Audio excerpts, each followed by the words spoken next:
এবং যারা দেশে রয়েছে তারা অনেক নানাভাবে তাকে অসহযোগিতা করছে। তারা নানাভাবে বাধা সৃষ্টি করছে যাতে করে প্রধান উপদেষ্টা সঠিকভাবে কাজ করতে না পারে। আমাদের প্রধান উপদেষ্টা তিনি চেয়েছিলেন আমরা নিষিদ্ধ করতে, কিন্তু বিভিন্ন রাজনৈতিক দল, বিভিন্ন এজেন্সি, বিভিন্ন গোষ্ঠী তারা নানাভাবে চক্রান্ত করছে প্রধান উপদেষ্টাকে এই সিদ্ধান্ত থেকে সরে আসতে।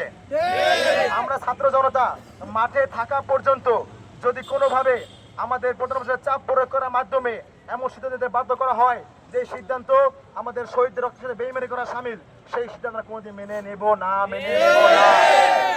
আমাদের শহীদদের রক্ত আমরা বেঁচে যেতে পারি না। সংগ্রামী উপস্থিতি, আমরা আজকে সমাবেশের মধ্যে থেকে বলে দিতে চাই, যদি এমন কোনো চক্রান্ত করা হয় যেই চক্রান্ত আমাদের দেশের শহীদদের রক্তের সাথে বেইমানি করা হয়, সেই চক্রান্ত আমরা মেনে নেব না। আমরা অবিলম্বে গণহত্যার দায় মাথায় নিয়ে আওয়ামী লীগকে নিষিদ্ধ করতে হবে। তারা নানাভাবে অজুহাত দেখাচ্ছে, গড়িমসি করছে। আমাদের কথা পরিষ্কার, যদি আপনার ইচ্ছা থাকে তাহলে গণভোটের আয়োজন করুন। কোন পলিটিক্যাল পার্টি কি বলছে দেখার সময় নাই আমাদের। আমাদের ভাইরা জীবন দিয়েছে, সেখানে পলিটিক্যাল পার্টি তারা কি বলতে দেখিনি আমরা। তাহলে কেন অভ্যুত্থানের পরে এসে সেই পলিটিক্যাল পার্টির কথা শুনে আমরা আমাদের গণ থেকে দলকে নিষিদ্ধ করবো না? বাংলাদেশের জনগণ আপনার সাথে আছে, ডক্টর মোহাম্মদ ইউনূস বাংলার জনগণ আপনার সাথে আছে। আপনি প্রয়োজনে গণভোটের আয়োজন করুন। গণভোটের আয়োজন করে দেখুন এদেশের মানুষ কি চায়। এদেশের মানুষ চায় আর কোন দিন যাতে এই বাংলার জমিনে ওই খুনি আওয়ামী লীগ ফিরতে না পারে। আমরা ছাত্র জনতাকে গ্যারান্টি দিচ্ছি, আপনি গণভোটের আয়োজন করুন। আমরা গ্যারান্টি দিচ্ছি বাংলার মানুষ রায় দিবে, ওই আওয়ামী লীগ বাংলাদেশে ফিরতে পারবে না কোনোদিনও আর।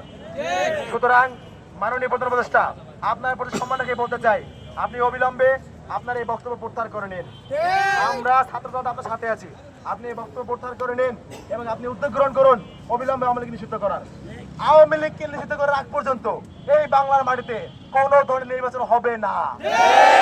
কোন হত্যার বিচার না হওয়া পর্যন্ত এই বাংলার মাটিতে কোন নির্বাচন হবে না। তাতে যে যা বলুক, যে যা করুক, আমরা জুলাইয়ের সৈনিকেরা এখনো মাঠে আছি, মাঠে থাকবো। আমাদের দাবি অত্যন্ত পরিষ্কার, একটাই দাবি, আপনারা অবিলম্বে আওয়ামী লীগকে নিষিদ্ধ করুন এবং মাননীয় প্রধান উপদেষ্টা আপনার বক্তব্য প্রত্যাহার করে নিন। এ পর্যায়ে আমাদের সম্মুখে বক্তব্য নিয়ে আসছেন এবং পরবর্তী কর্মসূচির ব্যাপারে যথাযথ নির্দেশনা নিয়ে আসছেন ঢাকা বিশ্ববিদ্যালয়ের মেধাবী শিক্ষার্থী মোসাদ্দেক আলী ইবনে মোহাম্মদ। সংগ্রামী উপস্থিতি, আপনারা জানেন বিভিন্ন ক্যালকুলেশনের মাধ্যমে 5 আগস্টের পর থেকে বিভিন্ন ক্ষমতা লোভী রাজনৈতিক দলগুলো আওয়ামী লীগকে নানাভাবে শেল্টার দিয়ে যাচ্ছে। আপনারা দেখেছেন মির্জা ফখরুল সাহেব বারবার বলেছেন আওয়ামী লীগ নিষিদ্ধ করা তারা পছন্দ করেন না। আপনারা দেখেছেন জামাতের আমির শফিক সাহেব বলেছেন যে আওয়ামী লীগ নিষিদ্ধ সিদ্ধান্ত নাকি জনগণ দেবে। আপনারা কি জানেন না 5 আগস্ট আওয়ামী লীগকে নিষিদ্ধের সিদ্ধান্ত দেশের জনগণ দিয়ে দিয়েছে? আমরা মনে করে বিভিন্ন রাজনীতির কথা চিন্তা করে, বিভিন্ন ক্ষমতার স্বার্থের কথা চিন্তা করে আপনারা আওয়ামী লীগকে স্পেস দিতে চাচ্ছেন।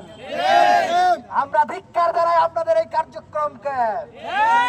5 আগস্ট ছাত্র জনতা সিদ্ধান্ত দিয়ে দিয়েছে এই দেশে হয় আওয়ামী লীগ থাকবে, নাইলে এই দেশের ছাত্র সমাজ থাকবে। আমাদের দেহে এক বিন্দু রক্ত বেঁচে থাকতে বাংলাদেশের মাটিতে আওয়ামী লীগকে আর রাজনীতি করতে দেওয়া হবে না। অবিলম্বে আওয়ামী লীগ নিষিদ্ধ করতে হবে। অবিলম্বে খুনি লীগ নিষিদ্ধ করতে হবে। সংগ্রামী ছাত্র জনতা, আপনারা জানেন 5 আগস্টের পরে 2000 শহীদের রক্তের ম্যান্ডেট নিয়ে